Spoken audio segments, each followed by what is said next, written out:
প্ৰথমে মই এই নিৰলাচৰৰ সিৰাজউদ্দিন মেমৰিয়েল ক্লাবৰ সৌজন্যত যি নাও খেল পৰিচালনা হৈ আছে দুদিনীয়া কাৰ্যসূচীৰে মোক খেল উদ্বোধক হিচাপে ইয়াত আমন্ত্ৰণ কৰি অনাৰ বাবে আয়োজক কমিটিক মই ধন্যবাদ জ্ঞাপন কৰিছোঁ।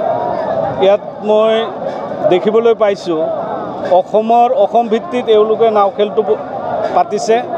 অসমৰ বিভিন্ন প্ৰান্তৰ পৰা নাও আহি যোগদান কৰিছে, ৰাইজৰ বিপুল সঁহাৰি জনাইছে আৰু আমিও ইয়াত এক মিলন মেলা সৃষ্টি হৈছে বুলি অনুভৱ কৰিছোঁ। আমাৰ ভাতৃত্ববোধ ইয়াত প্ৰকাশ পাইছে, এইখিনিয়ে ক'বলগীয়া। আমাৰ এইখন নিৰলা অঞ্চলত পৰম্পৰাগত এইখন নাও খেল, কাৰণ আমাৰ পূৰ্বপুৰুষসকলে এইখন অঞ্চলতে বহুদিন আগৰ পৰা নাও খেল পাতি আহিছিল আৰু সেইখিনি আমি ধৰি ৰাখিবৰ কাৰণে আমি প্ৰজন্মই এইবাৰেও আমি এইখন নাও খেলখন অনুষ্ঠিত কৰিছোঁ। আমাৰ নাৱত 16খন নাও জইন কৰিছে।